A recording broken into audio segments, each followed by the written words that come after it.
नमस्कार दोस्तों, स्वागत है आपका एक और नई कहानी में। सदगति प्रेमचंद की कहानी।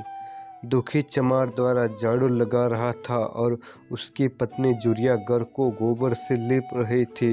दोनों अपने अपने काम में फुर्सत पा चुके थे तो चमारिन ने कहा, जाके पंडित बाबा से कहा आओ ना, ऐसा ना हो कहीं चल जाए। दुखी, हाँ जाता हूँ, लेकिन यहाँ तो सोच बैठे किस चीज़ पर। जुरिया, कहीं से खाट मिल जाएगी, ठाकुर से मांग लाना। दुखी, तू तो कभी ऐसी बात कह देती है कि देह जल जाती है। ठाकुर मुझे खाट देंगे? आग तक तो घर से निकलते नहीं। हमारे उपले भूसा लकड़ी थोड़ी है जो चाहे उठा ले जाए। ले अपनी खटोली धोकर रख दे, गर्मी के तो दिन है, उसके आते आते सूख जाएगी। जुरिया, वहाँ हमारी खटोली पर बैठेंगे नहीं? देखते नहीं कितने नेम धर्म से रहते हैं। दुखी ने जरा चिंतित होकर वो कहा, हाँ यह बात तो मुही है, पत्ते तोड़कर एक पत्थर बना लूं तो ठीक है। पत्तल के बड़े बड़े आदमी खाते हैं, वह पवित्र है। लाडला पत्ते तोड़ ले। जुरिया, पत्तल मैं बना लूंगी, तुम जाओ, लेकिन हाँ उन्हें सीधा भी तो दे होगा, अपनी थाली में रख दूं? दुखी, नहीं, ऐसा गजब आन करना नहीं तो सीधा भी जाए और थाली भी फूटे। बाबा थाली उठाकर पटक देंगे, उनको बड़ी जल्दी क्रोध चढ़ जाता है। क्रोध में पंडिताइन तक को छोड़ते नहीं। लड़के को तो ऐसा पीटा कि आज तक टूटा हाथ लिए फिरता है। पत्तल में सीधा भी देना, हाँ, बल्कि तू चुना मत। जोरी, कोड़ की लड़की को लेकर साहा की दुकान से सब चीजें ले आना। सीधा भरपूर सेर भर आटा, सेर चावल, पाव भर दाल, गाय घी और हल्दी, और पत्तल में एक किनारे आने पैसे रख देना। गोंड की लड़की ना मिले तो बुर्जिन के हाथ पैर जोड़ कर ले जाना। तू कुछ मत चूना, नहीं तो गजब हो जाएगा। इन बातों की ताकीद करके दुखी ने लकड़ी उठाई और घास का एक बड़ा सा गट्ठा लेकर पंडित जी की अर्ज करने चला। खाली हाथ बाबा जी की सेवा में कैसे जाता? नजराने के लिए 5 घास के सिवाय और क्या था उसे? खाले देखकर तो बाबा दूर से ही दुत्कार लगाते। पंडित घासीराम ईश्वर के परम भक्त थे। नींद खुलते ही ईश्वर उपासना में लग जाते। मुंह में हाथ धोते 8 बजते, तब असली पूजा शुरू होती, जिसका पहला भाग भांग की तैयारी थी। उसके बाद आधा घंटा तक चंदन रगड़ते।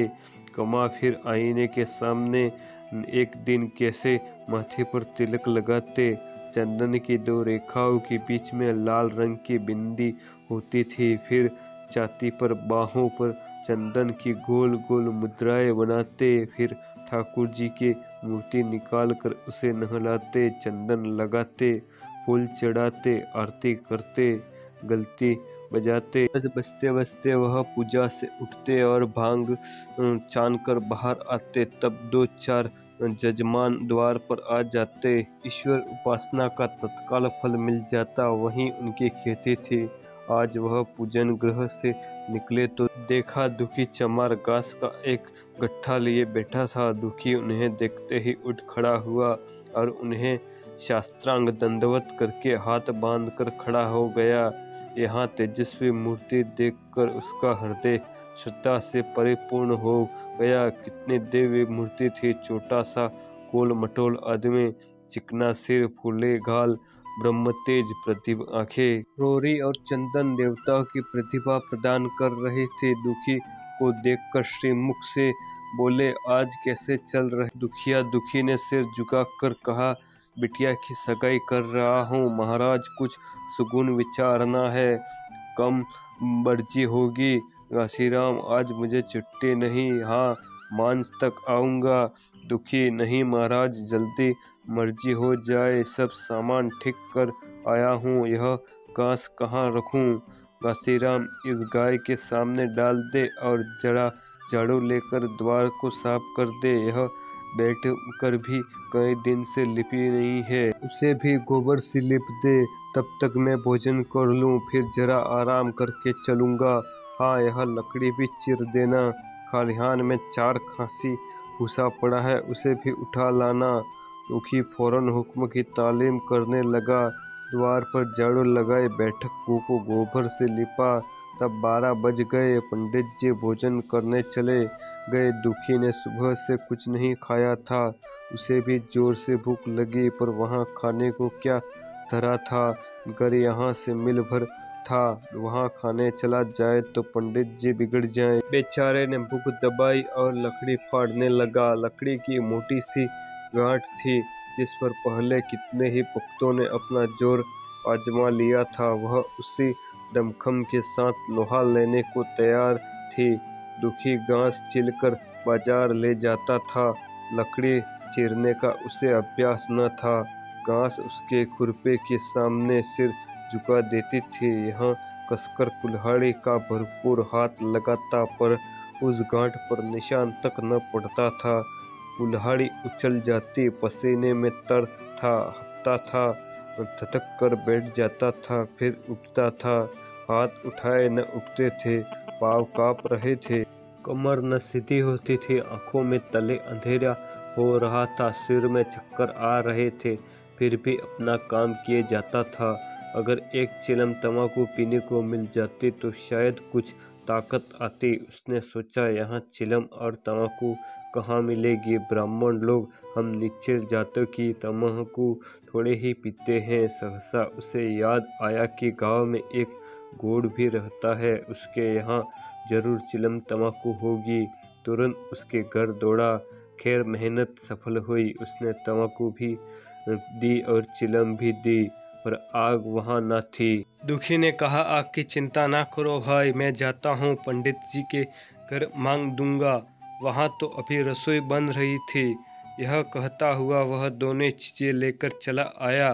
पंडित जी के घर के दरवाजे पर खड़ा होकर बोला, मालिक जरा आग मिली जाए तो चिलम पी लें। पंडित जी भोजन कर रहे थे। पंडिताइन ने पूछा, यह कौन आदमी आग मांग रहा है। पंडित, अरे वही ससुरा दखिया चमार है, कहाँ से थोड़ी सी लकड़ी चीज दे आगते हैं, दे दो। पंडिताइन ने तेश में आकर कहा, तुम्हें तो जैसे पोथी पत्रे के फेर में धर्म कर्म किसी बात की सुधी ही नहीं रही। चमार हो धोबी हो, मुंह उठाए घर में चल आए। हिंदू का घर नहीं हुआ कोई सराय हुए। पंडित जी ने उन्हें समझा कर कहा, भीतर आ गया तो क्या हुआ, तुम्हारी कोई चीज तो नहीं छुई, धरती पवित्र है, जरा सी आग दे दो। क्यों नहीं देती, काम तो हमारा ही कर रहा है, कोई और यही लकड़ी फाड़ता तो कम से कम 4 आने लेता। पंडिताइन ने गरज कर कहा, वह घर आया क्यों। पंडित ने हार कर कहा, ससुरे का अभाग्य था और क्या। पंडिताइन, अच्छा इस वक्त तो आग दिए देती हूँ, लेकिन फिर जो इस तरह घर में आएगा तो उसका मुंह जला दूंगी। दुखी के कानों में इन बातों की भनक पड़ रही थी। पछताता रहता था, बेकार ही आया। सच तो कहती है, पंडित के घर में चमार कैसे चला जाए। बड़े पवित्र होते हैं यह लोग, तभी तो संसार पूजा करता है, तभी तो इतना मान है। इसी गांव में बूढ़ा हो गया, मगर मुझे इसकी अक्ल न आई। इसीलिए जब पंडिताइन आग लेकर निकली तो वह मानो स्वर्ग का वरदान पा गया। दोनों हाथ जोड़कर जमीन पर माथा टेकता हुआ बोला, पंडिताइन माता, मुझसे बड़ी भूल हुई कि घर में चला आया। चमार की अकल ही तो ठहरी, इतने मूर्ख ना होते तो लात क्यों खाते। पंडिताइन चिमटे से पकड़कर आग लगाई थी। 5 हाथ की दूरी से घूंघट की आड़ से दुखी की तरफ आग फेंकी। आग की बड़ी सी चिंगारी दुखी के सिर पर पड़ी गई।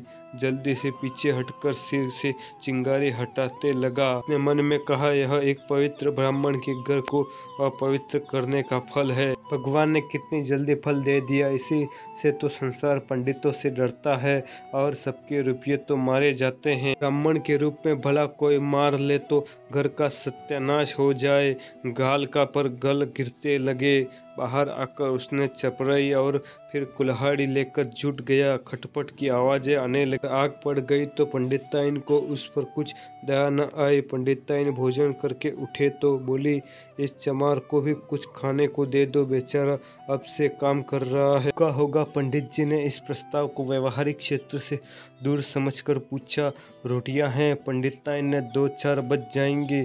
पंडित, इतनी रोटियों में क्या होगा, चमार है, कम से कम शेर भर चढ़ा जाएगा। पंडिताइन कानों पर हाथ रखकर बोली, अरे बाप रे बाप, इतने तो फिर रहने दो। पंडित जी ने अब शेर बनकर कहा, कुछ भूसी चोकर हो तो आटे में मिलाकर तो ठीक ठोक दो, साले का पेट भर जाएगा। पतले रोगियों में इन नीचे का पेट नहीं भरता। पंडिताइन ने कहा, अब जाने भी दो, धूप में कौन मरे। दुखी ने चिलम पीकर फिर कुल्हाड़ी संभाली। दम लेने से जरा हाथों में ताकत आ गई थी। कोई आधा घंटे तक फिर कुल्हाड़ी चलाता रहा। फिर वे दम होकर वहीं सिर पकड़कर बैठ गया। इतने में वही गुड़ आ गया। बोला, क्यों जान देते हो बूढ़े दादा, तुम्हारे फाड़े या घटना फटेगी। दुखी ने माथे पर पसीना पोंछकर कहा, अभी गाड़ी भूषण होना है भाई, कुछ खाने को मिला कि काम ही कराना चाहते हैं, जाकर मांगते क्यों नहीं। दुखी, कैसी बात करते हो, ब्राह्मण की रोटी हमको पचेगी, गोड़ पहले ही मिले तो पूछे पर ताव देकर भोजन किया और आराम से सोए। तुम्हें लकड़ी फाड़ने इसका हुक्म लगा दिया। जमींदार भी कुछ खाने को देता है, हाकिम भी बेगार लेता है तो थोड़ी मजदूरी देता है, यहाँ उससे भी बढ़ गए, इस पर धर्मात्मा बनते हैं। दुखी धीरे धीरे बोला, भाई कहीं सुन ले तो आफत आ जाए। यह कहकर दुखी फिर संभल पड़ा और कुल्हाड़ी की चोट मारने लगा।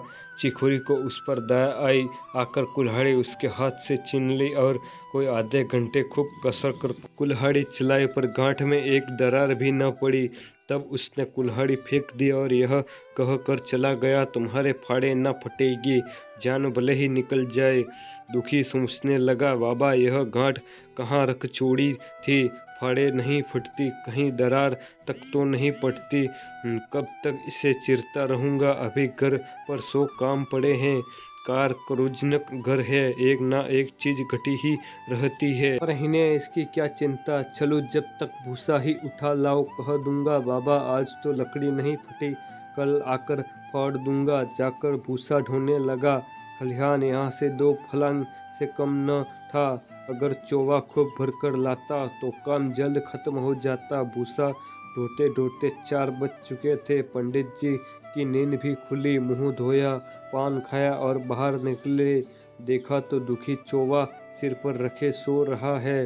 जोर से बोले, अरे दुखिया, तू तो सो रहा है, लकड़ी तो अभी जो की त्यों पड़ी हुई है, इतनी देर में तू करता क्या रहा। मुट्ठी भर भूसा ढोने में मांझ कर दी, उस पर सो रहा है। उठा तो कुल्हाड़ी और लकड़ी फाड़ डाल तो, जिससे जरा सी लकड़ी नहीं फटती, फिर सुगुन भी वैसे ही निकलेगा। मुझे दोष मत देना, इसी से कहा है कि नीचे के घर में खाने को हुआ और उसकी आंखें बदली।